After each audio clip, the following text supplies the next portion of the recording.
নমস্কার, পজিটিভ বার্তার পর্দায় আপনাদের আবারও অনেক অনেক স্বাগত। প্রতিদিনের মতো আমরা আবারও চলে এসেছি পজিটিভ বার্তার আরও একটি নতুন অনুষ্ঠান নিয়ে। আমাদের মধ্যে এখন উপস্থিত আছেন বিশিষ্ট লেখক, গবেষক, শিক্ষাবিদ ও সাংস্কৃতিক ব্যক্তিত্ব ডক্টর আশিস কুমার বৈদ্য স্যার। তো ওনার সাথে আমরা আলোচনা করে নেব আজকে। তো আপনারা চোখ রাখুন পজিটিভ বার্তার ফেসবুক লাইভ এবং ত্রিপুরা নলেজ সিটির পেজে। তো স্যারের সাথে পরিচয় করব। স্যার নমস্কার। নমস্কার স্যার, প্রথমেই জিজ্ঞেস করব যে আমাদের পজিটিভ বার্তায় এসে আপনার কেমন লাগছে? আসলে কি বলবো, এখানে তো আরও একবার এসেছি। সামগ্রিকভাবে তার পরিচালনা, সঞ্চালনা, স্টুডিওর যে ইকুইপমেন্ট যেগুলো থাকে, পরিকাঠামো বলতে যা বুঝি আমরা, সব মিলিয়ে এখানকার যারা নানা ক্ষেত্রে দায়িত্বপ্রাপ্ত তাদের ডিলিংস বা ব্যবহার, মার্জিত ব্যবহার আমার খুব ভালো লাগে। এখানকার যে অনুষ্ঠানগুলো সম্প্রচারিত হয় সেই অনুষ্ঠানগুলো যথেষ্ট মানসম্পন্ন এবং আমার আরও ভালো লাগার দিকটা হচ্ছে যখন একটা টিভির চ্যানেলের অনলাইনে হোক আর এটা অফলাইনে হোক, যেভাবেই হোক না কেন, তারকে মানে আমাদের দেশের সামগ্রিকভাবে যে সিচুয়েশান, অথবা যখন মনসা পূজার দিন একটা ওইভাবে, 21শে ফেব্রুয়ারি ওটাকে আরেকভাবে, 19শে মে আরেকভাবে, এবার প্রত্যেকটি ইম্পর্ট্যান্ট দিন, যাকে আমরা রেড লেটার্স ডে বলি, প্রত্যেকটা গুরুত্বপূর্ণ দিনগুলোকে তারা এটাকে করার চেষ্টা করে। এবং ইতিমধ্যে ত্রিপুরার অনেক প্রখ্যাত লোকের যে মতামত বাইট নেওয়া হয়েছে সেগুলো আমি দেখেছি, প্রত্যেকেই কিন্তু উচ্চ প্রশংসা করেছেন বা আগামী দিনেও এটা করতে বাধ্যই হবেন, কারণ ভালোকে তো মন্দ বলা যাবে না কিছুতেই। আমিও ব্যক্তিগতভাবে না, শুধু আমার বন্ধুবান্ধব সকলেই যাদের সঙ্গে আমার এই নিয়ে কথা বলছেন, এটা খুব ভালো একটা প্রতিষ্ঠান। সবচেয়ে বড় ব্যাপার হচ্ছে কি, পজিটিভ বার্তা মানে কি, ইন এভরি রেসপেক্ট, সব দিকেই একটা পজিটিভ মানে ইতিবাচক একটা বার্তা দেয়। সেই ইতিবাচক বার্তা কখনো কোনো চ্যানেল হয়তো নেগেটিভ বার্তাই হয়ে যায়, সেখানে বেদনার কথা বেশি, কিংবা নেগেটিভ সেন্সে কেউ কোনো টকের এমন মানে টকটাই এরকম থাকে যে যেখানে নেগেটিভ কিছু বলার সুযোগ আছে। কিন্তু পজিটিভ বার্তা যখন বিষয় সিলেক্ট করে সেখানে নেগেটিভ কিছু বলার সুযোগই থাকে না, কারণ প্রশ্নটা এমনই হয়, তার উত্তর দিতে গেলে তাকে পজিটিভভাবেই উত্তর দিতে হয়। তো এই সামগ্রিকভাবে যেমন তোমার সঞ্চালনায়ের আগেও যারা করেছে বা মাঝে মাঝে যাদেরকে বসাও দেখি, ভালো লাগে। সবচেয়ে বড় কথা হলো আপ্যায়নটাও ভালো। আর তোমাদের যে ম্যান সিলেকশান, খালি আমার ক্ষেত্রে একটু রং সিলেকশান হয়েছে, তা না হলে যাদেরকে ডেকেছ প্রত্যেকেই ত্রিপুরায় তারা স্বনামধন্য ব্যক্তি। তো খুব ভালো লাগছে, আমি আপ্লুত, আমাকে ডাকার জন্য আপ্লুত। এর আগেও ডেকেছ, এখনও আজকেও ডাকলে এমন একটা দিন নিয়ে, যে দিনটা 19শে মে সামনে আসছে। তো আজকে 17 তারিখ, তো 17 তারিখ ব্যাপারটা কাকতালীয়ভাবে আরও একটু গুরুত্বপূর্ণ। এই জন্য আমাকে একবার শিলচরে, সেখানে 19শে মে মানে ভাষা আন্দোলনের যারা নেতৃত্ব, তারা একবার আমাকে নিয়ে গিয়েছিলেন। এখানে একটা বঙ্গভবন আছে, সেখানে আমরা দেখলাম তারা 17 তারিখ থেকেই এই দিনটি পালন করে, মানে আজকের দিন থেকেই তারা মানে আসাম এখন হচ্ছে শিলচরে। এই আমরা এখানে যখন টক শো করছি, কথা বলছি, তখন সেখানে আলপনা দিয়ে, তো এটার নাম দিয়েছে তারা 19-এর আহ্বান। 19-এর আহ্বান একটা অনুষ্ঠানে আমি প্রধান অতিথি ছিলাম, প্রধান বক্তা ছিলাম, উদ্বোধনও করেছি, এবং দুজনকে আমার হাত দিয়ে পুরস্কার দেওয়ানো হয়েছিল। তার মধ্যে একজন ছায়াদেব ইতিমধ্যে নেই, বা আরেকজন আছেন, দুটি দিয়েছিলেন। সে যাই হোক, সেখানে 19শে মে খুব বিফিটিং ম্যানারে তো হয়ই, খুব শ্রদ্ধা ভক্তিতে হয়। ঢাকাতেও আমি গিয়েছি 21শে ফেব্রুয়ারি অনুষ্ঠানে, সেখানে যেইভাবে রাস্তায় আলপনা দিয়ে মেয়েরা ফুলের মুকুট টুকুট পরে যেভাবে প্রত্যেকটা বুকে একটা ন্যাশনাল ফ্ল্যাগ দিয়ে যেভাবে করে, শিলচরে সেই উন্মাদনা আছে। এবং তারা আজকে থেকে কিন্তু তারা শুরু করেছে। আমরা ত্রিপুরা আরম্ভ মানে কোনো সংগঠন আজকে করছে না বটে, কিন্তু পজিটিভ বার্তা একেবারে শিলচরের সঙ্গে আজকের এই দিনে একটা আমি মেলবন্ধন মিলন খুঁজে পাচ্ছি। তারা যেমন শুরু করেছে 19শে মের আছে, 19শে মের আহ্বান এই নাম দিয়ে, ঠিক তেমনি পজিটিভ বার্তাও শুরু করেই দিল 17ই মে থেকে। ঠিক একদমই তাই, ধন্যবাদ স্যারকে। তো স্যারের কাছ থেকে জেনে নেব এরপরে যে 1961 সালের 19শে মে আসামে যে বাঙালিরা কিভাবে এই ভাষা আন্দোলনের প্রেক্ষাপট নিয়ে যদি একটু আমাদের আলোচনার মাধ্যমে তুলে ধরেন আর কি। বিশাল ইতিহাস, খুব সংক্ষেপে, আমাদের সময় তো সংকীর্ণ, হ্যাঁ স্যার। টাচ করে যেতে হবে সব বিষয়ে। আমরা 21শে ফেব্রুয়ারি আন্তর্জাতিক মাতৃভাষা দিবস পালন করি, কেননা এই দিনটি আন্তর্জাতিক মাতৃভাষা দিবস হিসেবে ইউনেস্কো থেকে ঘোষিত, রাষ্ট্রসংঘ থেকে ঘোষিত। এবং এই ঘোষণার পশ্চাতে বাংলাদেশ সরকার এবং ওখানে কানাডাতে 10জন যে বিভিন্ন ভাষাভাষী তারা একটা উদ্যোগ নিয়েছিল, তারই ফলশ্রুতি এখানে একটা লম্বা ইতিহাস আছে, সেটা আর বলি না, টাচ করে গেলাম শুধু। তো সেইভাবে আমরা সেই উন্মাদনা সমস্ত বাঙালি জাতির মধ্যে এটা ছড়িয়ে পড়েছিল। কারণ রফিক, সালাম, বরকত, জব্বর এবং সবিউর রহমানের নাম আমরা পরে পেয়েছি। আগে মানে 4 জনের নামে বলা হতো, এখন আমরা 5 জনের নামে বলি। পরবর্তীকালে অনেকে তো আহত হয়েছে, সেদিনও আহত হয়েছে, তাদের কথা বলি না।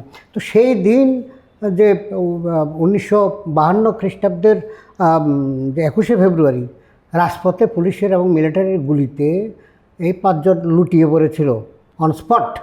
পরবর্তীকালে আহতরা কেউ কেউ মারা গিয়েছেন। এটা আমাদের 19শে মের ক্ষেত্রেও এরকম দৃশ্য দেখব। তবুও স্বীকৃতভাবে বলা যায় যে 5 জন শহীদ হয়েছিলেন 1952 খ্রিস্টাব্দের 21শে ফেব্রুয়ারিতে, আইন অমান্য করে কিংবা 144 ধারা ভেঙে ঢাকা ইউনিভার্সিটি, জগন্নাথ ইউনিভার্সিটি, মধুর ক্যান্টিন বলে একটা জিনিস, আমি গতবার গিয়ে এই ক্যান্টিনে খেয়েও এসেছি।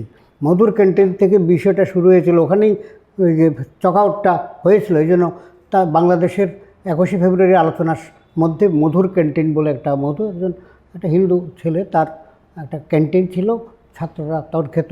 ও আজকে যেভাবে ভারত এবং বাংলাদেশে, বিশেষ করে বাংলাদেশে একটা ধর্মীয় কী বলবো, উচ্ছৃঙ্খলতাই বলবো, এটাকে জাগরণ বলবো না। তো এই ব্যাপারটা তখন ছিল না, অতটা ছিল না। কারণ সদ্য তারা দেশ পেয়েছে 71-এ, তখন তো পূর্ব পাকিস্তান, তারপরে 71-এ তারা বাংলাদেশ হলো।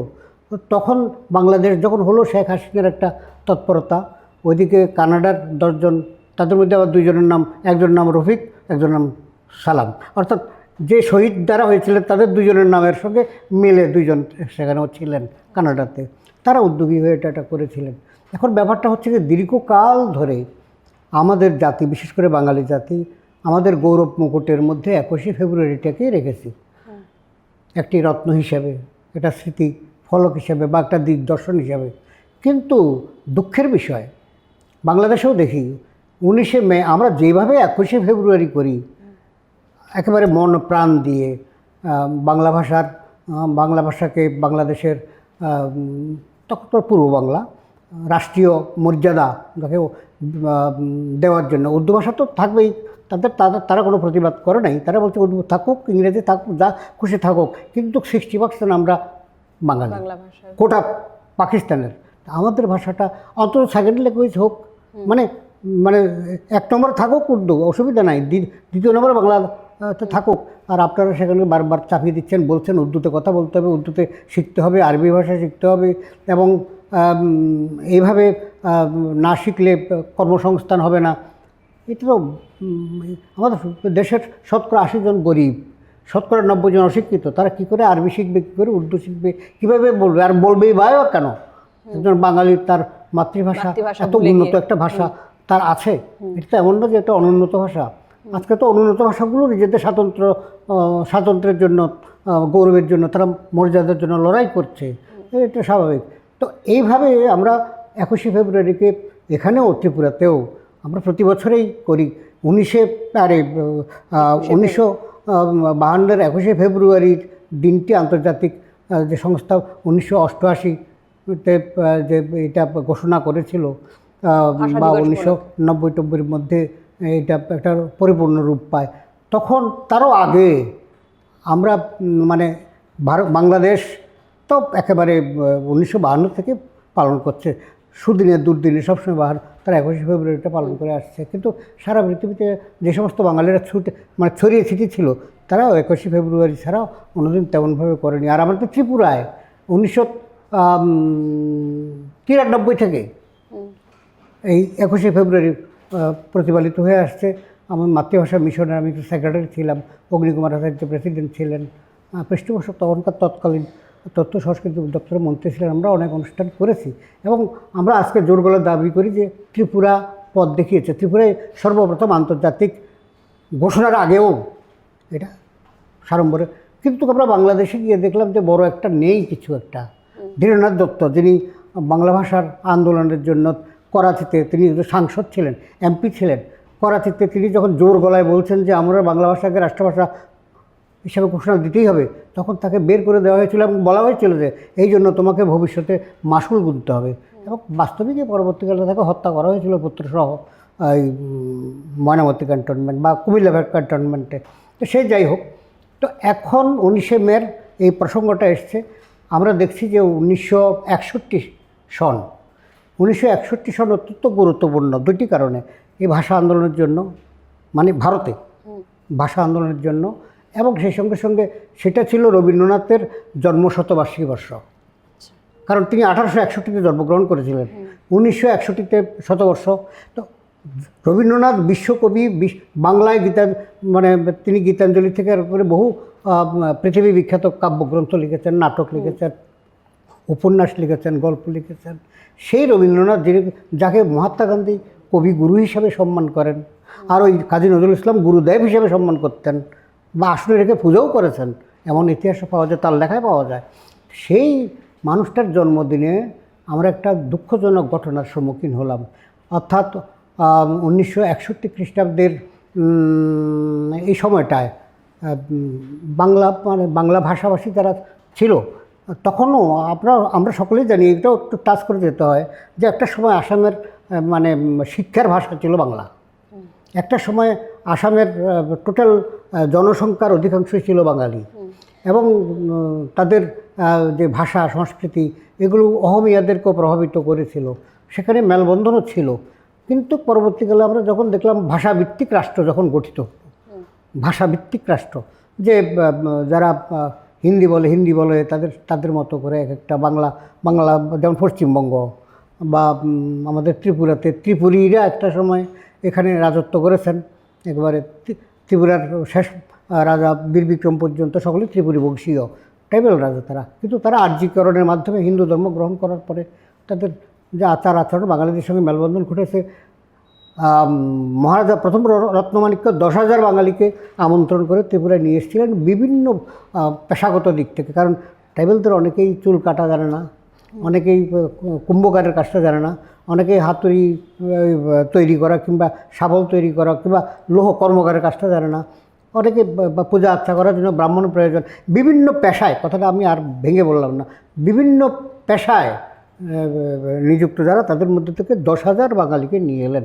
বাঙালি ঢুকলো ত্রিপুরাতে। তারপর আমরা দেখলাম 1947 সালে দেশ যখন স্বাধীন হলো, তখন পাকিস্তান দ্বিজাতি তত্ত্বের একটা ভুল তত্ত্বের মাধ্যমে হিন্দু মুসলমান ভাগ হয়ে গিয়ে দুটি রাষ্ট্রের উদ্ভব ঘটল। এবং এই রাষ্ট্রের উদ্ভব ঘটার পরে আমরা দেখলাম 47-এ কাতারে হিন্দু বাঙালি আসামে, ত্রিপুরায়, পশ্চিমবঙ্গে 3টা জায়গায় ঢুকতে শুরু করলো। তো হয়ে গেল। তো সংখ্যার দিক থেকে আবার বাঙালিদের সংখ্যা আসামে কম ছিল না। সে যাই হোক, এরপরে আরেকটি কথা আছে, ভাষাভিত্তিক রাষ্ট্রের কথা বলেছি, রাজ্যের কথা বলেছি, আবার ভাষাভিত্তিক মানে ভাষা কমিশন, যেটা ভারত সরকার যে ভাষা কমিশন, সেখানে বলা হয়েছে 70% বা তার আশপাশের লোক যখন কোনো ভাষায় কথা বলে, সেই রাজ্যের মূল 1 নম্বর ভাষাটা এটা হবে। আর 30% বা 27% মানে সংখ্যালঘু এরপরে যেটা আছে, তারপরে যেটা আছে। কারণ তাছাড়া আসামে তো ট্রাইবেলরা আছে, যেমন সেখানে কার্বি আলং থেকে আরম্ভ করে গোয়ালপাড়ায় অবশ্য বাঙালিদের সংখ্যা বেশি, শিলচর গোটাটাই বাঙালিদের সংখ্যাধিক্য। সুতরাং সেকেন্ড ল্যাঙ্গুয়েজ হিসেবে রাজ্য সরকারের স্বীকৃতি পাওয়ার কথা ছিল বাংলা ভাষা, সেটা দিতে রাজি ছিলেন না। তখনকার কংগ্রেস গভর্নমেন্ট ছিল আসামে, গোপীনাথ বরদলৈ গোপীনাথ বরদলৈ বললেন যে ওই জেন্না যেমন বলেছিলেন যে শুধু উর্দুই হবে অখণ্ড পাকিস্তানের ভাষা। গোপীনাথ বরদলৈ বললেন যে অসমীয়া ভাষাই হবে এ রাজ্যের ভাষা, ইংরাজিটা থাকবে। তত বাঙালিরা তো গর্জে উঠবেই, বাঙালি তরুণ তরুণীরা গর্জে উঠলো। করিমগঞ্জে প্রথম, তারপরে শিলচরে, তারপরে গোয়ালপাড়া, বিভিন্ন জায়গাতে ভাষা সংগ্রাম সমিতি গঠিত হলো এবং সামগ্রিকভাবে বরাক উপত্যকায় একটা কেন্দ্রীয় কমিটি গঠন হলো। তারা আন্দোলনের ডাক দিল। মোহিত পুরকাস্তর থেকে আরম্ভ করে অনেকের নাম উল্লেখ করা যায়, রাজীব কর থেকে আরম্ভ করে। তো তারা বাঙালি জাতিকে বোঝাতে এটা সক্ষম হলো, বা বাঙালি জাতিদের যারা বাংলা ভাষা কথা বলে, মাতৃভাষায় রবি ঠাকুর বলেছেন মাতৃভাষা মাতৃদুগ্ধের মতো, তারা এটা উপলব্ধি করতে পারলো। আন্দোলন চললো। এই আন্দোলন তীব্র হতে হতে হতে হতে হতে ওই বাংলাদেশ যেমন আন্দোলন 47-48 থেকে শুরু হয়েছিল, আউটব্রাস্টটা হয়েছে 1952 খ্রিস্টাব্দে, এখানেও আউটব্রাস্টটা হয়েছে 1961 খ্রিস্টাব্দের 19শে মে। সেদিন হরতাল ডাকলো। বাংলা ভাষাকে রাজ্যের অন্যতম স্বীকৃত ভাষার মর্যাদা দিতে হবে, এই দাবি নিয়ে একটা হরতাল ডাকলো। আর সরকার পক্ষ 144 ধারা জারি করলো। একেবারে মিলটা আছে একবারে 1952 খ্রিস্টাব্দের বাংলা পূর্ব পাকিস্তানের সে ভাষা আন্দোলনের সঙ্গে। স্বাভাবিকভাবে ছাত্রীরা, তরুণ তরুণীরা এবং তার সঙ্গে নানা পেশাজীবী মানুষরাও তাকে সমর্থন দিল এবং হাজার হাজার লোক রাস্তায় নেমে গেল 144 ধারা ভঙ্গ করবে। নানা করিমগঞ্জ থেকে আরম্ভ করে হাইলাকান্দি থেকে আরম্ভ করে বিভিন্ন জায়গায় ছড়িয়ে ছিটিয়ে আন্দোলন চললো। আর একেবারে শিলচর শহরে যে শিলচর রেল স্টেশন, সেই রেল রাস্তাটাকে রুখে দেওয়া একটা বড় গুরুত্বপূর্ণ পদক্ষেপ ছিল। সেখানে শহীদ কমলা ভট্টাচার্য থেকে আরম্ভ করে তারা পরবর্তীকালে শহীদ হয়েছেন। এইভাবে মানে হাজার হাজার লোক রেল লাইনের উপরে বসে রইল। সকাল থেকে হাজার হাজারে বাঙালি তরুণ তরুণী এবং নানা পেশার লোক যেমন রেল অবরোধ করলেন, ঠিক তেমনি হাজারে হাজারে পুলিশ, মিলিটারি, আধা মিলিটারি, বিশেষ করে Assam rifles, Assam police, CRP, আধা সামরিক বাহিনী বলছি, এরা সকলেই এটাকে দমন করার জন্য, কিন্তু দমন করবে কি, এটা তো সত্যাগ্রহ আন্দোলন, মানে অহিংস সত্যাগ্রহ, সেখানে তো মারদাঙ্গা হচ্ছে না। সুতরাং দমন করার মতো কোনো স্কোপই পাচ্ছে না, অথচ দমনটা করতে হবে। কিভাবে করবে? তো এইভাবে এই সময়টা, সকাল সময়টা কেটে গেল। দুপুর 2:30 থেকে 35 মিনিটের মধ্যে একটা ব্যাপার দেখা গেল।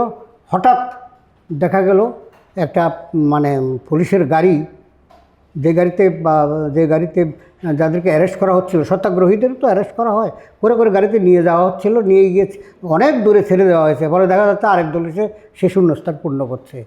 যখন এমন একটি গাড়ির মধ্যে হঠাৎ আগুন দেখা গেল। কে বা কারা আগুন লাগিয়ে দিয়েছে, অনেক সময় নিজেরাও তো কেউ লাগাতে পারে, জানি না কী হয়েছিল। আবার কোনো উগ্র মস্তিষ্ক লাগাতে পারে, অথবা অতি ক্ষোভের বহিঃপ্রকাশ, কারণ লাঠি চার্জ শুরু হয়ে গেছে, ব্যালট চার্জ শুরু হয়ে গেছে, উত্তেজিত হয়ে লাগাতেও পারে, নাও লাগাতে পারে। বিষয়টা আজও মানে পরিষ্কার নয়। সঙ্গে সঙ্গে পুলিশ গুলি বর্ষণ শুরু করলো। সেই গুলিতে একেবারে অনস্পট 11 জন শহীদ হলেন।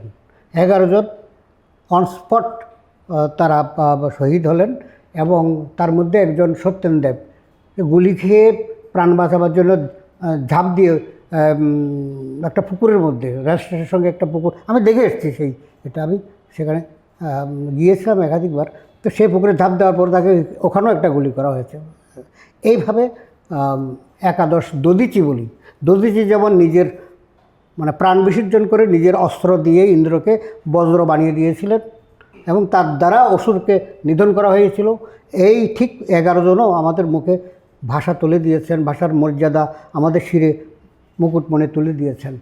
এবং এইভাবে এই যে 11 জন, আমি 11 জনের নামটা একটু বলি। ঠিক আছে স্যার। কমলা ভট্টাচার্য, বয়স 16, মেট্রিক পরীক্ষা দিয়েছে, রেজাল্ট আউট হয়নি, মৃত্যুর পরে জানা গেছে পাশ করেছিলেন। পৃথিবীর প্রথম মহিলা ভাষা সৈনিক, পলিটিক্যাল ব্যাপারটা বলছি না, পৃথিবীতে প্রথম মহিলা ভাষা সৈনিক কমলা ভট্টাচার্য। বয়স 16 বললাম। কানাইলাল নিয়োগী 27 বছর বয়স। সুনীল সরকার 27 বছর বয়স। সুকুমল পুরকায়স্থ 36 বছর বয়স। হিতেশ বিশ্বাস 23 বছর বয়স। শচীন্দ্রলাল পাল 21 বছর বয়স। 21। চণ্ডীচরের সূত্রধর 22 বছর বয়স, না শচীনলাল পালের হচ্ছে 19 বছর বয়স, 21 হচ্ছে তরুণী দেবনাথ 21। কুমুত্রঞ্জন দাস 18 বছর বয়স। সত্যেন্দ্র দেব যার কথা বললাম 24 বছর বয়স ছিল। বীরেন্দ্র সূত্রধর 24 বছর বয়স। এখন এর মধ্যে আরেকটি কথা খুব গুরুত্বপূর্ণ, পরবর্তীকালে আমাকে প্রশ্ন করলে সেটার সময় আলাদাভাবে উত্তর দেওয়া যাবে, এখন একটু বলেও রাখি যদি কোনো কারণে মিস করি। হিতেশ বিশ্বাস, খুব গর্ব করে বলছি, ত্রিপুরার ছেলে, ত্রিপুরার খোয়াই উদ্বাস্তু কলোনির ছেলে। আচ্ছা, সে কর্মসূত্রে আসামে গিয়েছিল। আরেকজন আছেন বীরেন্দ্র সূত্রধর, ত্রিপুরার ছেলে, কৈলাসশহরের ফটিকরায়ে রাজনগর কলোনির ছেলে, কর্মসূত্রে কাজের জন্য ওখানে শিলচরে গিয়েছিল। সুতরাং এই 11 জনের মধ্যে 2 জন ত্রিপুরার রয়েছে। সুতরাং আমাদের এই যে 11 শহীদের মধ্যে 2 জন শহীদ ত্রিপুরার ছেলে, এবং সেই বিষয়ে 19শে মের সঙ্গে আমরা গর্বের সঙ্গে বলতে পারি যে বাঙালির হিসাবে তো গর্ব করিই, কিন্তু আমাদের ত্রিপুরারও 2 জন ছেলে রয়েছে। এরপরে একটা জিনিস বলে রাখা ভালো, যে এদেরকে আমরা শহীদের তালিকায় ফেলতে পারি কি না, মনে হয় ফেলতে পারি। পুলিশের গুলিতে ওই দিন 11 জন মারা গেছে, কিন্তু পরবর্তীকালে আরও কয়েকজন মারা গেছে। কখন কীভাবে? ভাষার জন্যই, বাংলা ভাষাকে রাজ্য ভাষা স্বীকৃতির জন্যই। এই যে শিলচরে 19শে মে যারা গুলি খেলেন তাদের মধ্যে একজন কিন্তু ছিলেন কৃষ্ণকান্ত বিশ্বাস। গুলি খেয়েছেন, হাসপাতালে দীর্ঘদিন শয্যাশায়ী ছিলেন। তারপরে 1986 সনের 24শে জুন তার মৃত্যু হয়। কীভাবে? তার এই ক্ষত স্থানটাতে সেপটিক হয়ে গিয়েছিল। সেপটিক হয়ে যাওয়াতে বন্যার জল, এটা বন্যাও হয়েছিল এই বছর, বন্যার জল লেগে যাওয়াতে এটা সেপটিক হয়ে যায়, তারপর তার মৃত্যু হয়। তাকে আমরা ভাষা শহীদের তালিকায় বোধহয় রাখতে পারি। বিজন চক্রবর্তী, তার ডাকনাম বাচ্চু, 1972 সালে আবার ভাষা আন্দোলন মাথাচাড়া দিয়ে ওঠে, কারণ তখনও দাবি পূর্ণ হয়নি, তো তখন শহীদ হন বিজন চক্রবর্তী বাচ্চু। তিনি শহীদ হয়েছিলেন। সেই সঙ্গে সঙ্গে আরও একজন ওই বছরেই ডাক্তার মনীষ দাস 14ই আগস্ট শহীদ হলেন, তাকে পুলিশে গুলি করে মেরে ফেললো। দিব্যেন্দু দাস, যার ডাকনাম যিশু, 1985 সনে ভাষা আন্দোলনে নিহত হলেন। ভাষা আন্দোলন 19-এর, তাহলে দেখা যাচ্ছে 19শে মের একটা ফেজ আছে, 1972-এর একটা ফেজ আছে, আর 1996-তে আরেকটা ফেজ আছে, এটা বাঙালিদের নয়, মণিপুরীরা তাদের ভাষা রাজ্য ভাষা হিসাবে স্বীকৃতি দাবি করেছিলেন। সেখানে একজন মহিলাকে, ভাষা সংগ্রামীকে গুলি করে মেরে ফেলেছিল পুলিশ, আসামের পুলিশ, তার নাম হচ্ছে সুদেষ্ণা সিনহা, মণিপুরী। ধন্যবাদ স্যারকে, অনেকটি আমরা জেনে নিতে পারলাম এই ভাষা আন্দোলনে যে 1961 সালে 19শে মে যেটা হয়েছিল ঘটনাটি, মানে ডিটেলসে আমরা জেনে নিলাম।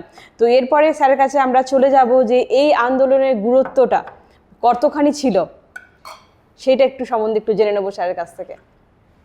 এর অত্যন্ত প্রাসঙ্গিক প্রশ্ন, এবং তার উত্তরটাও এরকমই হওয়া উচিত যে প্রত্যেকটি জাতি, পৃথিবীর প্রত্যেকটি জাতি নিজের মাকে, নিজের মাতৃভূমিকে ভালোবাসে।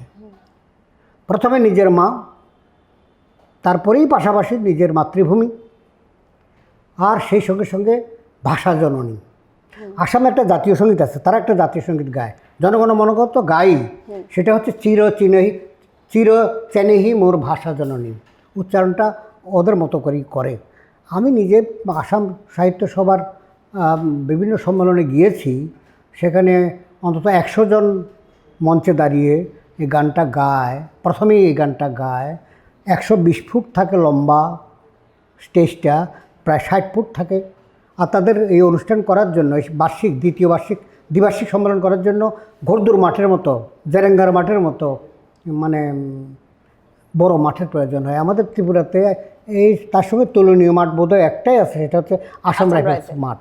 এই ধরনের একটা মাঠের প্রয়োজন হয়, কারণ 1 লাখ লোক কাছাকাছি তাদের অনুষ্ঠানে যোগদান করে, এশিয়ার বৃহত্তম একটা সংগঠন। তো সে যাই হোক, তারা একটা গান গায়, চির চেনেহি মোর ভাষা জননী।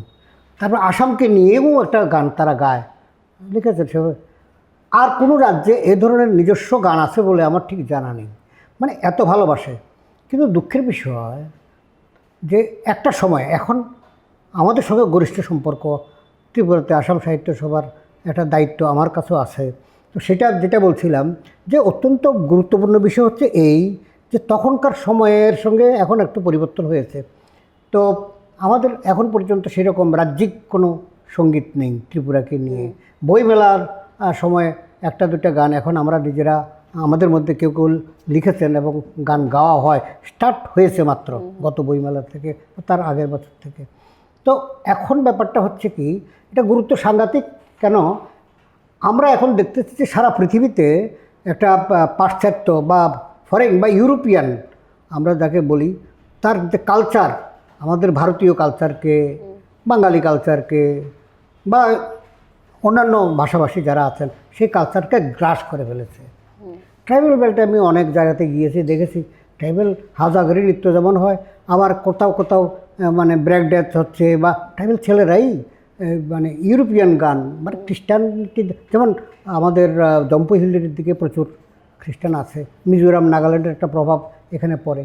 তো যার কিন্তু তাদের মিজো গান তো তেমন গায় না, নাগা গান তো তেমন গায় না, ইংরেজি গান গাইছে বা ইংরেজি বাদ্য বাজাচ্ছে। আমাদের সঙ্গীতে, আমাদের বাদ্যযন্ত্রে, আমাদের কবিতায় পাশ্চাত্যমুখী একটা ধারণা বহুদিন যাবৎ চলে আসছিল, এখনও চলছে।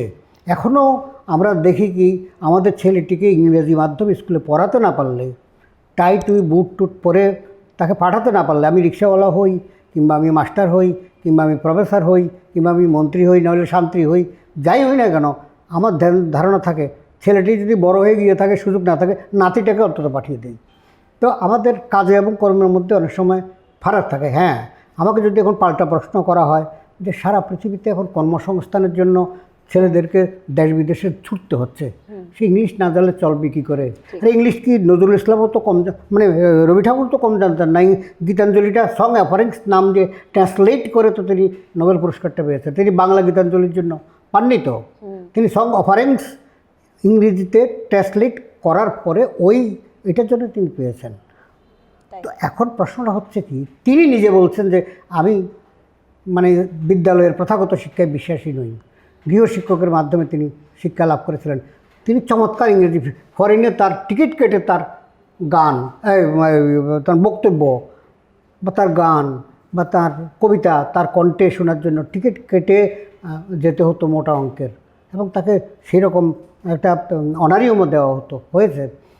কিন্তু তিনিও যখন আমাদের ক্যালকাটা ইউনিভার্সিটিতে ইনভাইটেশন পেলেন, তখন আশুতোষ মুখার্জি ছিলেন উপাচার্য, ডক্টর শ্যামাপ্রসাদ মুখার্জির বাবা, যাকে বাংলার বাঘ বলা হয়। তিনি কমলা নেহেরু ভাষণ, কমলা বক্তব্য, এটাকে প্রত্যেক ইউনিভার্সিটিতে মাঝে মাঝে এরকম করা হয়, একজন বিশেষ জনের নামে একটা সেমিনার বক্তব্য, কমলা বক্তব্য করার জন্য রবি ঠাকুরকে যেন আমন্ত্রণ জানানো হলো। তিনি ভালো ইংরেজি জানেন, ভালো ইংরেজি বিভিন্ন জায়গায় বলেছেন, ইউরোপ কান্ট্রিতে তো হরদম তিনি ইংলিশেই কথা বলেছেন। সেই রোডারস্টাইন থেকে, কিস থেকে, বাইরন থেকে, এদের সঙ্গে তো ইংরেজিতেই কথা বলেছেন। সেই তিনি বললেন যে আমার একটা শর্ত আছে। কী শর্ত? না, আমি বাঙালি, আমি ক্যালকাটা ইউনিভার্সিটিতে বাংলায় ভাষণ দিতে হবে। এই নিয়মটা ক্যালকাটা ইউনিভার্সিটিতে এর আগে ছিল না, ইংরেজিতেই সবাই ভাষণ দিয়েছেন। তিনি বলছেন আমাকে দিয়ে ভাষণ যদি তুমি দেওয়াতে চাও, কিন্তু আমি ইংলিশে দেব, বাঙালি ছেলেরা বাংলা বুঝবে না, এটা কি হয়? আমি বাঙালি, আমার বাংলা ভাষায় বাংলাতে দাঁড়িয়ে আমি ইংরেজি বলতে যাব কেন? জানলেও বলতে যাব কেন? এটাকে বলা হয় অস্মিতা, এটাকে বলা হয় আত্মমর্যাদা বোধ। সেই আত্মমর্যাদা বোধেই আমরা বিশ্বের নানা ক্ষেত্রে অনেককে হারিয়ে যেতে দেখেছি, এবং তার ফলে একসময় পৃথিবীতে 7,000-এর বেশি ভাষা ছিল, এখন 3,000-ও নেই। ভারতবর্ষে এখন 1,500 ভাষা টিকে আছে কিনা সন্দেহ।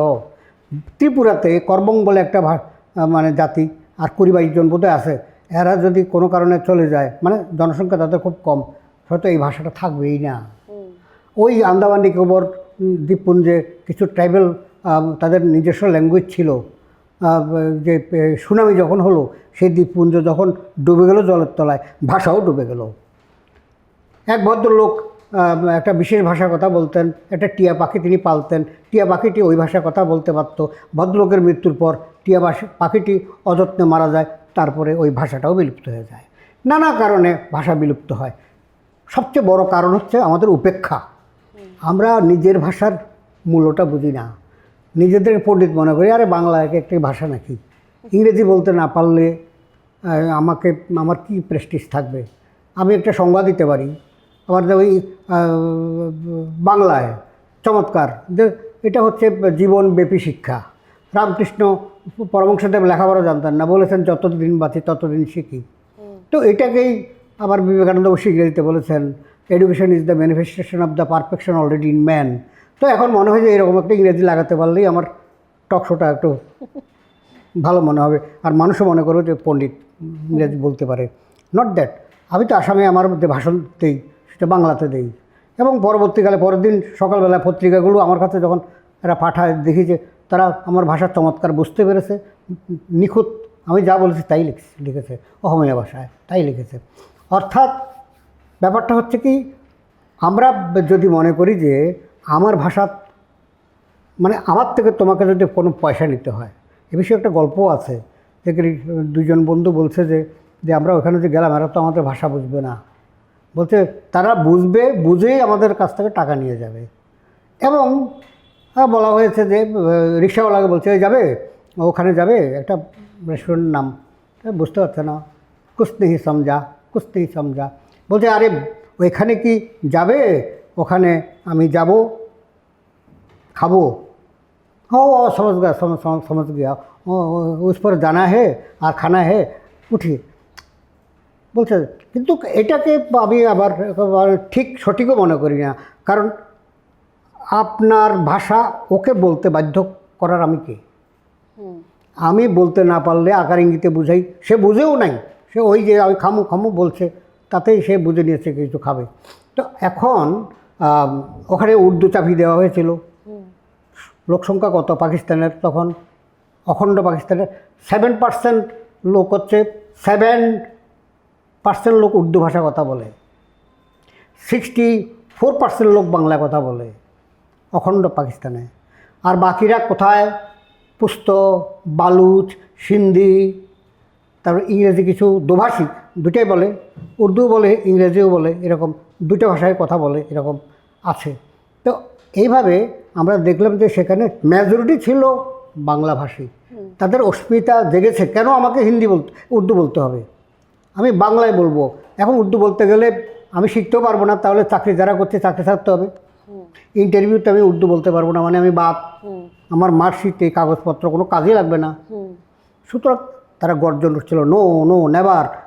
মোহাম্মদ আলী জিন্নার মুখের উপর। আর ধীরেন্দ্রনাথ দত্তের কথা তো বলেছি, তিনি বলেছেন যে এটা যুক্তিসঙ্গত কথা, আমি আমার বাংলা ভাষার একটা আলাদা মর্যাদা আছে, তার মাধুর্য আছে, সে বিশ্বের একটি অন্যতম মানে মিষ্টি ভাষা, এটার মানে ডিগনিটি আছে, এই আর কি। ধন্যবাদ। এখন 21শে ফেব্রুয়ারি এবং 19শে মে এই দুটি দিন আমাদের অতীতকে বর্তমানকে এক সূত্রে গেঁথেছে। বলছে তুমি যদি মাকে ভালোবাসতে না পারো, ভূমিকে ভালোবাসতে না পারো, তুমি আমেরিকা, চীন, পাকিস্তান কিংবা রাশিয়া কাউকে ভালোবাসতে পারবে না। স্যার, এই প্রসঙ্গে একটা প্রশ্ন আবারও একটু জিজ্ঞেস করে নেবো আপনাকে, যে আমাদের বাংলাদেশে তো 21শে ফেব্রুয়ারিকে ভাষা দিবসের মর্যাদা দেওয়া হয়েছে, তো 19শে ফেব্রুয়ারিকেও কি 19শে মে কি সেইভাবে মর্যাদা পেয়েছে? Depend on situation. তখন যে দেওয়া হয়েছে এটা একটা সিচুয়েশান তখন ছিল। আমি আগেই বলেছি যে কানাডাতে 10 জন বিভিন্ন ভাষাভাষী, আমাদের দক্ষিণ ভারতের একজন হিন্দিভাষী ছিলেন, আর বাংলাভাষী ছিলেন 2 জন, ওনারা কানাডাভাষী, অস্ট্রেলিয়ান ভাষী, তারপরে চিলির একজন ছিলেন, ওই ভাষায় কথা বলে। তাদের মধ্যে বন্ধুত্ব হয়ে গিয়েছে। তারা বলল যে আমাদের বাংলাদেশে এই ধরনের মানে পূর্ব পাকিস্তানে, তখন পূর্ব পাকিস্তান বলা হতো, পূর্ব পাকিস্তানে এমন একটি ভাষা দিবস হয়েছে, এমন একটি কাণ্ড ঘটেছে যে সেখানে 5 জন শহীদ হয়েছে। বিশ্বের বুকে এই প্রথম ভাষা নিয়ে শহীদ। এর আগে ভাষা আন্দোলন হয়নি, ভাষা আন্দোলন নিয়ে এরকম শহীদ হয়নি। সুতরাং এই জিনিসটাকে ইন্টারন্যাশনালি সারা পৃথিবীকে জানাতে হবে, এবং যার মাতৃভাষাকে যাতে সম্মান করে এই মেসেজটুকু দিতে হবে। তারা একটা দরখাস্ত পাঠালো ইউনেস্কোতে, রাষ্ট্রসংঘে। ইউনেস্কো বললো এরকম 8 জন 10 জন 20 জনের লেখায় কিছু আসা যাবে না, তোমাদের সরকার থেকে এই প্রস্তাবটা আসতে হবে, গভর্নমেন্ট লেভেলে আসতে হবে, তা না হলে রাষ্ট্রসংঘে এই বিষয়টা তোলা যাবে না। তোমরা 10 জনকে হু আর ইউ, তোমাদের তো তেমন কোনো আইডেন্টিটি নাই, তুই বাংলাদেশ সরকারের মাধ্যমে আনো। তখন শেখ হাসিনা প্রধানমন্ত্রী ছিলেন, তিনি রিকমেন্ডেশন করে অর্থাৎ তৈরি করে পাঠিয়েছেন, তারপর তারা এটা গ্রহণ করেছে। এখন সেইটা ছিল একটা সিচুয়েশান। নেক্সটে এবার তারা যেই চেষ্টাটা করেছে, এখন আমি প্রশ্ন করি পাল্টা, সেই চেষ্টা কি আমরা কেউ করেছি? 19শে মেকে আরেকটি আন্তর্জাতিক দিবস হিসেবে ঘোষণা করার সেই চেষ্টা ওই কানাডার 10 জন যুবকের মতো আমরা কেউ করিনি। আমাদের ভারত সরকার, বলা বাহুল্য, এটা এক ভাষা, যা ভারত সরকারের সামনে কতগুলো সমস্যা আছে। আমাদের যে ধ্রুপদী ভাষার সম্মান পেলাম বাংলা এই বছর পেয়ে 24 পেলাম ধ্রুপদী ভাষার সম্মান, চর্যাপদকে দেখিয়ে। কখন আমাদের চেতনা কখন এলো? দেখলাম যে এই চর্যাপদ দেখি, এটা বাংলা ভাষার প্রাচীনতম গ্রন্থ, এটার মধ্যে দু একটা উড়িয়া ভাষা আছে দেখে উড়িয়ারা চর্যাপদ দেখিয়ে ধ্রুপদী আরও কিছু জিনিস দেখিয়েছে। অহমিয়ারাও দেখলে অহমিয়া ভাষারও কয়েকটি পদ আছে, অহমিয়ারাও নিয়ে গেছে। তো বাংলারও ডিমান্ড করেছে, আমি সেই ডিমান্ড যারা করেছে সেখানে আমার সিগনেচার ছিল। দেখলাম শেষ পর্যন্ত 24শে অহমিয়া, উড়িয়া এবং মৈথিলি, মারাঠি ভাষাগুলোকে 24শে এই লেস্ট গত বছর স্বীকৃতি দেওয়া হয়েছে ধ্রুপদী ভাষার স্বীকৃতি দিলে মানে কি, সারা পৃথিবীতে এটা একটা উচ্চাঙ্গীন ভাষা হিসাবে স্বীকৃতি পেল, গভর্নমেন্ট অফ ইন্ডিয়া স্বীকার করে নিল। 1, 2, প্রতিটি বিশ্ববিদ্যালয়ে একটা চেয়ার থাকবে, ধ্রুপদী ভাষার জন্য একটা চেয়ার থাকবে, এই চেয়ারের মাইনে টাইনা মর্যাদা আলাদা থাকবে। একটা অফিস, প্রত্যেকটা রাজ্যে একটা অফিস থাকবে, সেখানে সেক্রেটারি, প্রেসিডেন্ট অনেক থাকবে, অনেকে এটার সঙ্গে জড়িত থাকবে। কর্মসংস্থানের দিক, ভাষাটা যে মর্যাদাপূর্ণ একটা ভাষা, উন্নত মানের ভাষা, এটা গভর্নমেন্ট স্বীকার করে নিল। আমরা স্বীকৃতির জন্য আন্দোলন করি অনেক সময়। সুতরাং 19 নিয়ে আমরা এখন শুরু করেছি। আমি বললাম একটু আগে আলাপ যে গত বছর ঢাকার বুকে একটি সংস্থা, আমি ছিলাম সেখানে, আমাকে প্রধান অতিথি করা হয়েছে। একেবারে 21শে ফেব্রুয়ারি তারা যেই স্পটটায় শহীদ বেদির সামনে করে, সেই শহীদ বেদিতে আমরা পুষ্পার্ঘ্য দিয়ে 19শে মের এই যে 11 জনের শহীদের ছবি দিয়ে আমরা সেখানে এটা পালন করে এসেছি। তো এখন অন্যেরা তো করে না, কারণ এরা সকলেই হিন্দু। বলতে খারাপ লাগে যে 11 জন সকলেই হিন্দু, আর এখানে 21শে ফেব্রুয়ারিতে সকলেই মুসলমান। আমরা এখন পর্যন্ত কাজী নজরুল ইসলামের এই জিনিসটা আত্মস্থ করতে পারলাম না, হিন্দু না ওরা মুসলিম, ওই জিজ্ঞাসা কোনো জন, কাণ্ডারি বড় ডুবিছে মানুষ, সন্তান মোর মার, অথবা যে একে বৃন্তে 2টি কুসুম, হিন্দু মুসলমান। আমরা মনে করি না, কিন্তু কেউ তো করে। সুতরাং সেই ক্ষেত্রে ঢাকায় বা বাংলাদেশের বিভিন্ন রাজধানীতেই তো 19শে মে তেমনভাবে হয় না। এখন আমার আরেক বন্ধু, বিশ্বকবি মঞ্চের যিনি মানে স্থাপয়িতা, তিনি মৌলভীবাজারে বাস করেন। আমি একটা রিকোয়েস্ট তাকে করেছিলাম গত বছর, সে আমার কাছে একটা নির্দেশিকা চেয়েছে যে হোয়াটসঅ্যাপে একটু পাঠান, আমরা এটা ফ্ল্যাক্সটা কীভাবে করতে পারি, আর ওখানে ক্যাপশন কী হবে, এবং এই শহীদগুলোর নাম এবং ছবি একটু পাঠান, আমরা এটা করব। মৌলভীবাজারে অনেকের সঙ্গে আলাপ করেছি, আপনার প্রস্তাবটা সকলেই গ্রহণ করেছেন, সেখানকার চেয়ারম্যান থেকে আরম্ভ করে সবাই। সুতরাং সেখানে আবার হিন্দু মুসলমান এক হয়ে গেছে। তো সবাই বলল যে না, চমৎকার, 21শে ফেব্রুয়ারি পালন করি, হোয়াই নট 19শে মে, ভালো তারা পালন করেছে। আমার কাছে আবার এই ছবি পত্রিকা এগুলো পাঠিয়েছে, হোয়াটসঅ্যাপে কিছু ছবিও পাঠিয়েছে।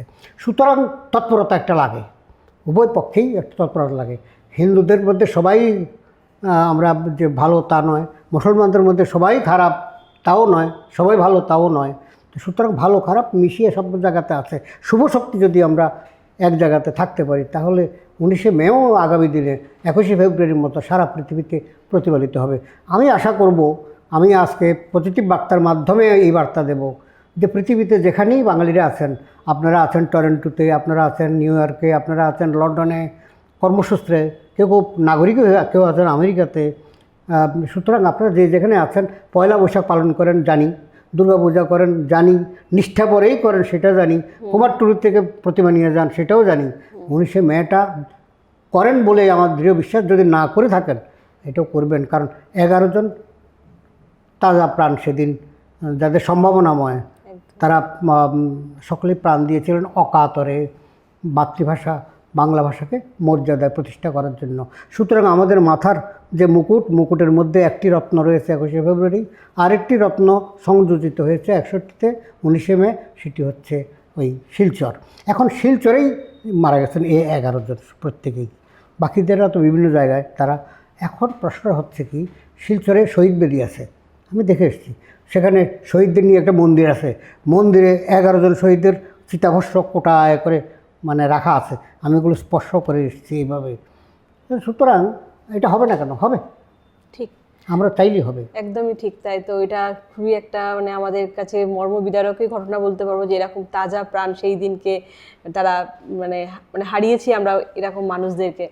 তো স্যার, এরপরে আমি জানতে চাইবো যে এই 21শে ফেব্রুয়ারি, যে এই 21শে ফেব্রুয়ারি দিনটাকে নিয়ে তো গান, কবিতা বা উপন্যাস অনেক কিছুই লেখা হয়েছে। হ্যাঁ, তো এই 19শে ফেব্রুয়ারিটাকে 19শে মেকে নিয়েও কি লেখা হয়েছে এরমভাবে কিছু? খুব সুন্দর প্রশ্ন, এটা দরকার ছিল আজকের এই আলোচনা। এই প্রশ্নটা আমি আশা করছিলাম, পেয়েছি, ভালো লাগছে।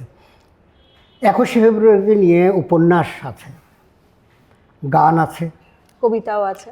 সব কটি জানালা খুলে দাও না, ওরা আসবে চুপি চুপি, এইভাবে মানে হৃদয়স্পর্শী অনেক গান আছে, অনেক কবিতা আছে, উপন্যাস আছে, চিত্রনাট্য আছে, নাটক আছে, তথ্যচিত্র আছে, প্রচুর আছে। কালিকা প্রসাদ আমরা ইতিমধ্যে হারিয়েছি, উনি শিলচরে এসেছিলেন কয়েক বছর আগে। তিনি একটা তথ্যচিত্র করেছেন এবং তার গান, তিনি মূলত একজন গায়ক, লোকগায়ক, তিনি প্রচুর গান গেয়েছেন। সেই সঙ্গে সঙ্গে শিলচরকে নিয়ে প্রচুর বই বেরিয়েছে, আমারও বই আছে, ঢাকা থেকে বেরিয়েছে এবং ত্রিপুরা থেকেও বেরিয়েছে। তো এগুলো প্রবন্ধের দিকটা, কিন্তু অনেকগুলো গান লেখা হয়েছে, অনেকগুলো কবিতা লেখা হয়েছে। শিলচরেও অনেকে গান লিখেছেন, কবিতা লিখেছেন। সাহিত্য সংস্কৃতির ক্ষেত্রে 21শে ফেব্রুয়ারির যেমন একটা প্রভাব, 19শে মেরও ঠিক তেমনি একটা প্রভাব আমি লক্ষ্য করি। এখানে আমি কবি দিলীপ লস্করের একটা কবিতা, একটা ছোট্ট একটা অংশ আমি পাঠ করছি। শুনে নেব স্যার। 19শের দিন হাজারে বেদনা হাজার কাহিনীময়, 19শের দিন গর্ববহুল বিপন্নতার জয়, 19শের দিন আরও উজ্জ্বল স্বপ্নের কথা কয়, 19শের দিন 11 শহীদ রক্তের বন্যায়, 19শের দিন হাজার হাজার আহতের কান্নায়, স্টেশনের ইষ্টিকুটুম ইতিহাস হয়ে আছে না ইতিহাস হয়ে রয়, আকাশে বাতাসে শহরে বুকে মহাকাল ডুবে লেখা, ধুলিতে ধূসর যাওয়া পরাগে শীতের সিঁদুর বাঁকা। মানে অনেকের সিঁদুর সেদিন মুছে গিয়েছিল। যারা বললাম তাদের বয়সের কথা তো উল্লেখ করলাম এই কারণে, তাদের অনেকেরই স্ত্রীর বয়স 17-18, তারা বিধবা হয়েছে। আমাদের এই অপারেশন সিন্দুরে যেমন 5 জন মানে 5 দিন 7 দিন পরে ওই তারা হানিমুনে গিয়েছে পহেলগাঁওতে, তাদের মানে নাম জিজ্ঞেস করে করে তাদের বলেছে তোমাদের সামনে আমাদেরকে মেরে ফেলো, ওটা তোমাদের মেরে লাভ নাই, তোমরা ওই গিয়ে বলো যে আমরা মেরেছি। এটা বলার জন্যই তোমাদেরকে বাঁচিয়ে রাখলাম। তাদের সিঁদুর মুছে দিয়েছিল, এই জন্যই তো আমাদের এই অপারেশনটার নাম হয়েছে অপারেশন সিন্দুর। একটা অপব্যাখ্যা করে বাংলাদেশে বা অন্যান্য জায়গা থেকেও কেউ অপব্যাখ্যা করছে যে, সে যাই হোক। এইভাবে আমরা দেখলাম যে প্রচুর কবিতা, প্রচুর গল্প, উপন্যাস, প্রবন্ধ, নাটক, এগুলো শিলচরকে নিয়েও হয়েছে। কিন্তু একটা দুঃখের বিষয়, সেটি হচ্ছে আজ পর্যন্ত শিলচর রেল স্টেশনটার নাম শহীদ রেল স্টেশন করা গেল না। এটা একটা দাবি আজও রয়ে গিয়েছে। এটাতে আমরা দেখলাম যে যে শিলচরের অধিকাংশ বাঙালি, তো সেখানকার মিউনিসিপ্যালিটি বাঙালিরাই পরিচালনা করে। সেখানে শিলচর শহরে তারা একটা শহীদ বেদি বানিয়েছে। সেই বেদিতে 11টি হাত, উদ্ধত হাত, বড় স্ট্যাচু, বিশাল স্ট্যাচু। আমার এই বইতে ছবিটা আছে। স্যার, এটাই বলতে যাচ্ছিলাম যে আপনাকে, যে আপনার লেখা কোনো বই যদি এই 19শে ফেব্রুয়ারি নিয়ে যদি থাকে আর কি। এই তো 11 শহীদের ছবি। আচ্ছা, এই যে আলপনা দিচ্ছে মেয়েরা, আচ্ছা শিলচরে এই আলপনা হয়, ঢাকা যেমন হয় এখানেও হয়। স্যার, বইটা একটু দেখে নেব, প্রথম পেজটা যে আপনার লেখা, এই যে একটা স্মৃতিস্তম্ভ, এই যে। তো যাকে যেটা বলছিলাম হচ্ছে, অনেক কিছু হচ্ছে। উদমপুরে একটা স্মৃতিস্তম্ভ হয়েছে, বইটা সেখানে যদি একটু আমাদের দর্শকদের কমলা উদ্দেশ্যে- ভট্টের যে ছবি সবার উপরে। মানে আমি উদমপুরে গিয়েছিলাম, মানে শিলচর শহরের সন্নিকট, সেখানে কাঞ্চি দেবীর মন্দির আছে, ওখানে মন্দিরও দর্শন করেছিলাম। আর শিলচর শহরের এই শিলচর রেল স্টেশনের সামনে একটা বিশাল বেদি, এখানে এটা মিউনিসিপ্যালিটি করেছে, কিন্তু রেল স্টেশনের নামটা তারা তাদের মতো রাখলেও গভর্নমেন্ট অফ আসাম বা গভর্নমেন্ট অফ ইন্ডিয়া, রেল তো সেন্ট্রাল গভর্নমেন্টের আন্ডারে পড়ে, তারা এইটা শিলচর শহীদ স্মৃতি রেল স্টেশন, এটার একটা দাবি এখন পর্যন্ত রয়ে গিয়েছে। আর ওই রাজ্যিক ভাষা ওটা হয়ে গেছে, আসামের এখন দ্বিতীয় রাজ্য ভাষা বাংলা, এটা স্বীকৃত হয়েছে। এটা হয়েছে, এটা হয়নি এখন। আরেকটা জিনিস আমার শিলচরে গিয়ে ভালো লাগলো, আমি দর্শক শ্রোতৃমণ্ডলীকে জানাই, যারা দেখেছেন, যারা জেনেছেন, যারা জানেন না, আমি শিলচরে দেখেছি 99% সাইনবোর্ড বাংলায় লেখা। সার্কিট হাউস আমরা লিখে রেখেছি ত্রিপুরায়, ওখানে লেখা আছে আবর্ত ভবন, গোল করে আবর্ত ভবন। এখানকার অনেকে বলতে পারবে না আবর্ত ভবন মানে সার্কিট হাউস, তার বাংলা। অর্থাৎ শিলচরের প্রতি উন্মাদনাটা আজও আছে। শিলচর বোধহয় আমাদেরকে পথ দেখাবে। আজকে আমাদের আগরতলাতে দেখুন অধিকাংশ সাইনবোর্ড ইংরেজিতে, আমরা এখনও সেভাবে বাঙালি হয়ে উঠতে পারিনি, মনে হয় কোথাও না কোথাও ঘাটতি রয়ে গেছে। এই জন্যই পজিটিভ বার্তা আজকে হয়তো বা এই ভাবনা নিয়েই এই ধরনের একটা টকশোর আয়োজন করেছে, খুব প্রয়োজন ছিল এটার। ধন্যবাদ স্যারকে। স্যার, এই বিষয়ে বলবো যে আপনি তো 19শে ফেব্রুয়ারি নিয়ে একটা বই লিখেছেন, যদি বইটা একটু আমাদের দর্শকদের উদ্দেশ্যে একটু দেখাতেন। আমার 19শে মে নিয়ে আমার লেখা পারিজাত ইত্যাদি প্রকাশনী ঢাকায়, এটা শিলচরে পাওয়া যায় খুব, এটা আমার হাতে এখন নেই, আনিনি। একটু দেখিয়ে দেবো দর্শকদের আরেকটা হচ্ছে উদ্দেশ্যে গিয়া বইটা লেখা। এটা আমার সম্পাদনা করেছি অমর 21-19 ধীরেন্দ্রনাথ দত্ত ও ভাষা বিষয়ক ভাবনা। এই বইটি স্যারেরই লেখা। 21 নিয়ে আছে কথা, 19 নিয়ে কথা আছে। ধীরেন্দ্রনাথ দত্ত, যিনি করাচিতে ওই যে ভাষণটা দিয়েছিলেন এবং যাকে পরবর্তীকালে হত্যা করা হয়েছিল, তাকে আমরা শহীদের তালিকা রাখতে পারি। ভাষা বিষয়ক, ভাষার অবস্থা কী, সারা পৃথিবীতে বাংলা ভাষার পজিশন কী কী কারণে, কোথায় কোথায় কীভাবে আমরা উপেক্ষা করছি, এই বিষয়গুলো নিয়ে এখানে এটা সম্পাদনা আমার। আরেকটা বই আমি আর ওই জ্যোতির্ময় দাস আমার ছাত্র, আমরা সম্পাদন করেছি, এটা শুধু 19শে মে রক্তরাঙ্গা 19শে মে, এটা গান বীক্ষণ প্রকাশনী করেছে। আর এই বইটা করেছে স্বাগতম প্রকাশনী আগরতলার। আর ইত্যাদি প্রকাশনী, এটা তো ঢাকার বাংলা বাজারে তাদের হেড অফিস। এবং এছাড়া 19 নিয়ে 21 নিয়ে আমার প্রচুর প্রবন্ধ দৈনিক সংবাদ, সেনধন বা আরও পত্রিকাগুলোতে বেরিয়েছে। আমি আমার মতো করে করছি, আমি ক্ষুদ্র মানুষ, আমার ক্ষুদ্র প্রয়াস, এভাবে প্রত্যেকের মতো করে তারা এটা করবে।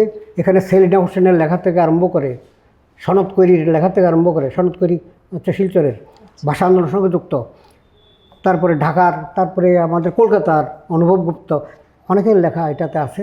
এই বইটাতে টোটাল, দেখে আমি এটা বলতে চাই না, অনেকগুলো প্রবন্ধ আছে, অনেকগুলো কবিতা আছে এই বইটাতে, এবং বিখ্যাত কবিদের লেখা, মানে ভারতের বা বিভিন্ন প্রান্তের, এই আর কি।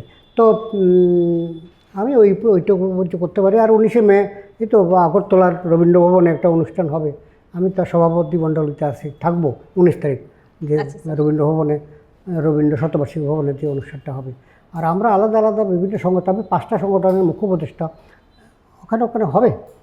তো এই হওয়াটা, ওই একটা রবি ঠাকুর বলেছিলেন খুব সুন্দর, যে আমরা আলোচনা করলাম, লিখলাম, কিন্তু অন্তরের মধ্যে ঢুকতে দিলাম না, মানে রিফ্লেক্টেড হলো না আমাদের আচরণের মধ্যে। রবি ঠাকুর দুঃখ করে লিখেছিলেন, তোমার পূজার ছলে তোমায় ভুলে থাকি, তোমার পূজার ছলে তোমায় ভুলে থাকি। আমরা পূজা করি যেদিন একটা ঠাকুর, তারপরের দিন আরেক ঠাকুরের কথা মনে নাই। বাস্তব জীবনে, আমাদের যাপিত জীবন, বাস্তব জীবনে ভাষাকে নিয়ে আসতে হবে অন্তরের অন্তঃস্থলে, তাহলে তার রিফ্লেকশন। আর একটা কথা খুব গুরুত্বপূর্ণ, যারা মাতৃভাষা জানে না তারা ইংরেজি বলতে পারবে না, যারা মাতৃভাষা ভালো করে বলতে পারে না তারা ভালো হিন্দি বলতে পারবে না। অর্থাৎ মাতৃভাষা আমাদের সমস্ত চিন্তা ভাবনা, আজকে এখানে তুমি বসবে, আমি এখানে বসবো, সব চিন্তা, বা এখানে স্টুডিওতে যারা আছে প্রত্যেকে কিন্তু একটা ভাবনা নিয়ে এসছে, তার প্রথম ভাবনাটা আসে বাংলাতেই, যদি বাঙালি হইয়া থাকে। মণিপুরি হলে মণিপুরিতে আসবে, আমি একটা কবিতা লিখবো, কী লিখবো, ভাবনাটা আমার আসবে বাংলায়, তারপর আমি ইংরেজিতে লিখতেও পারি যদি আমার অভিজ্ঞতা থাকে। সুতরাং আমাদের সমস্ত চিন্তা চেতনায় সর্বত্রই আমাদের মাতৃভাষা, যার যা হোক, যারা যেমন ককবরকের জন্য একটা ফাইট করতে হয়েছে একটা সময় ট্রাইবেলরা। আজকে তারা ককবরকে অনেক বই বেরিয়ে গেছে।